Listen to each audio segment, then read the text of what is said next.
आज से SIR 2।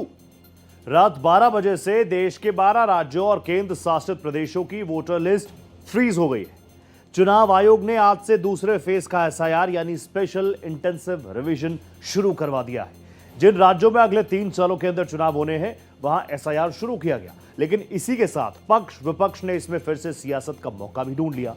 Vote चोरी के मुद्दे पर एटम बम फोड़ने के दावे करने वाले विपक्षी नेता एक बार फिर से लामबंद हो रहे हैं। देश के चुनाव आयोग की विश्वसनीयता पर सवाल उठाए जाने लगे। सवाल है, एक संवैधानिक संस्था की जरूरी प्रक्रिया पर इतना सियासी घमासान क्यों? आज से देश के 12 राज्यों और केंद्र शासित प्रदेशों में SIR यानी स्पेशल इंटेंसिव रिवीजन की प्रक्रिया शुरू हो गई है। इसे 7 फरवरी तक पूरा किया जाना है, लेकिन इसी के साथ शुरू हो गया है पक्ष विपक्ष के बीच इस मुद्दे पर सियासी घमासान। SIR की इस प्रक्रिया को लेकर पहले से ही ऐसा तूफान खड़ा हो चुका है कि मामला सड़कों से लेकर संसद तक पहुंचा और सियासत गरमाई। दरअसल बिहार चुनाव से पहले वोटर लिस्ट के रिवीजन और अपडेशन की कामयाबी के बाद जो ही चुनाव आयोग ने सोमवार को SIR के दूसरे फेज का ऐलान किया कि राजनीतिक संग्राम छिड़ गया। जहां सत्ता पक्ष SIR 2 का स्वागत कर रहा है, वहीं विपक्ष इसके विरोध में लामबंदी कर रहा है। ये SIR होना चाहिए ताकि इस बात को सुनिश्चित किया जा सके कि वोटर लिस्ट में किसी तरीके की कोई धांधली ना हो, विशेषता कोई घुसपैठिया, कोई ऐसा व्यक्ति जिसके बारे में हमारे संविधान में स्पष्ट तौर से कहा गया है कि जो भारत का नागरिक नहीं हो, उसको हमारे देश के सबसे बड़े अधिकार मताधिकार का दुरुपयोग करने का उसको मौका ना मिले। इस सोच के साथ जब बिहार में भी SIR हुआ था, हम लोगों ने इसका स्वागत किया था। देश भर में ये होगा, ये जानकारी हम लोगों को पहले से ही थी। अब जितने राज्यों में होने जा रहा है, मुझे लगता है कि ये एक सशक्त लोकतंत्र के लिए जरूरी है। SIR जो बिहार में हुआ, बिहार को लोकतंत्र की हत्या का एक प्रयोगशाला बनाया गया और अब 12 राज्यों में वही दोहराया जा रहा है। SIR जब बिहार में हो रहा था, सुप्रीम कोर्ट ने बार बार तलब किया चुनाव आयोग को, यह हमें भूलना नहीं चाहिए। चुनाव आयोग बिहार की SIR से अपनी विश्वसनीयता खो चुका है। चुनाव आयोग को यह भी सार्वजनिक करना चाहिए कि 2003 में जो SIR हुई थी, उसके दिशा निर्देश सार्वजनिक करें, उन्हीं दिशा निर्देशों पर चलें, तब तो हमें बात समझ में आती है। अन्यथा चुनाव आयोग, जैसा कि मैंने आपको कहा, उस पर एक बहुत बड़ा धब्बा लग चुका है। चुनाव आयोग ने जिन 12 राज्यों में SIR शुरू करवाया है, उनमें से 4 राज्यों में 2026 में विधानसभा चुनाव होने हैं, तो 2027 में 3 राज्यों में और 2028 में 3 राज्यों में चुनाव हैं। इसी तरह अगले 3 साल में इन सभी 10 राज्यों में चुनाव होने हैं, साथ ही 2 केंद्र शासित प्रदेश हैं। दरअसल SIR चुनाव आयोग की एक रूटीन कवायद है। देश में आखिरी SIR हुए 21 साल हो चुके हैं। 1951 से लेकर 2004 तक का SIR हो चुका है, लेकिन पिछले 21 साल से ये बाकी है।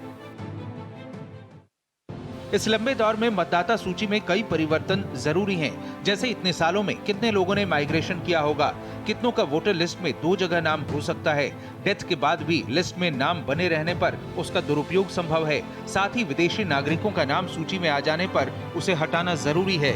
यानी सीधा मकसद ये है कि कोई भी योग्य वोटर लिस्ट में ना छूटे और कोई भी अयोग्य मतदाता सूची में शामिल ना रहे। लेकिन सवाल है कि इतनी जरूरी और एक संवैधानिक संस्था के रूटीन काम पर आखिर इतना विवाद क्यों है? कौन सी बदली परिस्थितियां ऐसी हैं कि इस मुद्दे पर सियासत तेज है? दरअसल इस प्रक्रिया का उन राज्यों में ज्यादा विरोध हो रहा है जहां इंडिया गठबंधन के सहयोगी दलों की सरकार है। सबसे ज्यादा विरोध पश्चिम बंगाल, तमिलनाडु और केरल में हो रहा है। इन तीनों ही राज्यों में इंडिया गठबंधन के सहयोगी दलों की सरकार है। कांग्रेस ने इस प्रक्रिया पर 3 प्रमुख आपत्तियां दर्ज की हैं। पहली आपत्ति, जब मामला सुप्रीम कोर्ट में विचाराधीन है तो चुनाव आयोग देश भर में इतनी जल्दबाजी में SIR लागू करने को लेकर उत्साहित क्यों है? दूसरी आपत्ति है कि आयोग ने बिहार में अवैध प्रवासियों से जुड़ी जानकारी सार्वजनिक क्यों नहीं की, जबकि बीजेपी ने इस मुद्दे का राजनीतिक इस्तेमाल किया। और तीसरी आपत्ति है कि असम में ऐसी कोई SIR प्रक्रिया क्यों नहीं चलाई जा रही। दरअसल अगले साल चुनाव वाले बंगाल में तो SIR हो रहा है, लेकिन असम में नहीं। इस पर चुनाव आयोग का कहना है कि असम में नागरिकता से जुड़े नियम थोड़े अलग हैं, इसलिए वहां ये प्रक्रिया अलग तरीके से चलेगी। कांग्रेस ने SIR को केंद्र सरकार की नाकामी बताते हुए कहा है कि ये मोदी और शाह की नीतियों पर करारा तमाचा है, क्योंकि अब तक कोई अवैध प्रवासी पकड़ा नहीं गया। जबकि इसी मुद्दे को उन्होंने बार बार चुनावी मंचों से उठाया था। यानी मोटा मोटी देखें तो एसआईआर के मुद्दे पर बीजेपी जहां घुसपैठियों को बाहर करना जरूरी बताती है, तो वहीं इसके विरोध में कांग्रेस वोट चोरी का मुद्दा उठाती है। कुछ राज्य ऐसे हैं जो एसआईआर का विरोध कर रहे हैं, एनडी गठबंधन इसका विरोध कर रहा है।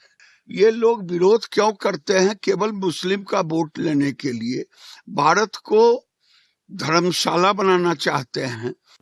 अंबेडकर जी के संविधान को बदलकर कमजोर तबके, अनुसूचित जात, पिछड़ा, अल्पसंख्यक के वोट छीनने की जो कोशिश थी, जो दिया था अंबेडकर जी ने हर नागरिक को एक वोट का अधिकार, जब जनता ने ठुकरा दिया तो अब चुनाव आयोग के सहारे शुरुआत हुई है 12 राज्यों में लगभग 51 करोड़ मतदाताओं को एसआईआर के जरिए दलित, पिछड़े, अल्पसंख्यक के वोट छीनने की। लेकिन विपक्ष भी एक है, हम अंबेडकर जी के, भारत के संविधान के दिए हुए कानून के मुताबिक वोटों के अधिकार की रक्षा करेंगे। इस सियासत का एक दिलचस्प पहलू ये है कि बिहार में विपक्ष ने एसआईआर पर इतने सवाल खड़े किए, अभियान चलाया, मामला सुप्रीम कोर्ट तक ले गए, घुसपैठिया बनाम वोट चोरी का मुद्दा चरम पर था। लेकिन चुनाव करीब आते आते दोनों गठबंधनों के प्रमुख घटक दलों का रुख इस मुद्दे पर गठबंधन के भीतर ही अलग दिखता है। जहां बीजेपी घुसपैठियों को बाहर करने के लिए एसआईआर को जरूरी बताती है, तो जेडीयू घुसपैठिया मुद्दे पर बिना ज्यादा जोर दिए एसआईआर को संवैधानिक प्रक्रिया भर मानती है। इसी तरह जहां कांग्रेस वोट चोरी को अब भी बड़ा मुद्दा मानती है, वहीं आरजेडी इस पर उतनी आक्रामक नहीं दिखती। घुसपैठिया, फर्जी और मृत वोट लोकतंत्र के लिए हलाहल विष की तरह है। ये विष भारतवासियों के मौलिक अधिकारों का हनन और चुनाव को विदेशियों के इशारे पर प्रभावित करने की एक बड़ी साजिश है। भारत के चुनाव में वोट का अधिकार भारत का संविधान केवल भारतवासियों को देता है, लेकिन भ्रष्ट युवराज युवरानियों की टोली घुसपैठी और नकली वोटों को बचाने के लिए यात्राएं निकाल रही। ये सीधा देश के संविधान और लोकतंत्र के साथ गद्दारी है। दूसरे चरण में जो ये 12 राज्यों को शामिल किया गया है, निसंदेह बिहार में जिस तरीके से एसआईआर एक पारदर्शी प्रक्रिया के जरिए कोई योग्य मतदाता छूटा नहीं और किसी भी अयोग्य मतदाता को जगह नहीं मिली। आज ऐसे ही मैराथन प्रक्रिया की जरूरत पूरे देश में है, जिससे कि मतदाता सूची जिसके आधार पर निर्वाचन होने वाले हों, वो स्वच्छ निर्वाचन की बुनियाद बन सके। एसआईआर सर बिहार के बाद पूरे देश में 12 राज्यों में, तो कौन सी बड़ी बात थी? तो करना ही था, तो पहले से उन लोगों ने बोला था करें। इन सब के बीच बिहार में जन सुराज पार्टी के संस्थापक प्रशांत किशोर का 2 जगहों से वोटर लिस्ट होने का मुद्दा भी गर्मा गया है। बंगाल और बिहार दोनों राज्यों की वोटर लिस्ट में उनका नाम दर्ज है, जिसने चुनाव प्रक्रिया और विश्वसनीयता पर सवाल खड़े कर दिए हैं। पीके ने 2021 बंगाल विधानसभा चुनाव में टीएमसी के लिए राजनीतिक सलाहकार के रूप में काम किया था। वोटर लिस्ट में उनका तब का पता तृणमूल कांग्रेस कार्यालय का है, वहीं बिहार में वे अपने पैतृक गाँव में पंजीकृत हैं। हालांकि पीके की तरफ से कहा गया है कि बंगाल में वोटर लिस्ट से नाम हटाने के लिए उन्होंने आवेदन किया था, लेकिन चुनाव आयोग की विश्वसनीयता पर सवाल उठाने के लिए विपक्ष को एक और मुद्दा मिल चुका है। अब एसआईआर के मुद्दे पर लामबंद हो रहे विपक्ष में टीएमसी ने 2 नवंबर को कोलकाता में एसआईआर के विरोध में विशाल रैली के आयोजन का ऐलान किया है। वहीं डीएमके ने 2 नवंबर को सर्वदलीय बैठक बुलाने का ऐलान किया है। उधर पीएम मोदी की 30 अक्टूबर को मुजफ्फरपुर और छपरा में रैली है। देखना है कि क्या पिछली बार समस्तीपुर की तरह वो पिछड़ों के मुद्दे की सियासत करेंगे या फिर घुसपैठियों वाला मुद्दा भी उठाएंगे, क्योंकि इसी तरह क्या कांग्रेस नेता राहुल गांधी और तेजस्वी यादव 29 अक्टूबर को मुजफ्फरपुर और दरभंगा की अपनी रैली में क्या संयुक्त रूप से वोट चोरी का मुद्दा उठाएंगे? क्योंकि अगले 1-2 दिन में इसकी पृष्ठभूमि ही तय करेगी कि अब एसआईआर 2 के 103 दिनों के इस प्रोसेस में वोटर लिस्ट के अपडेशन के साथ ही इस पर आखिर कितनी सियासत होगी। Bureau report, Bharat express.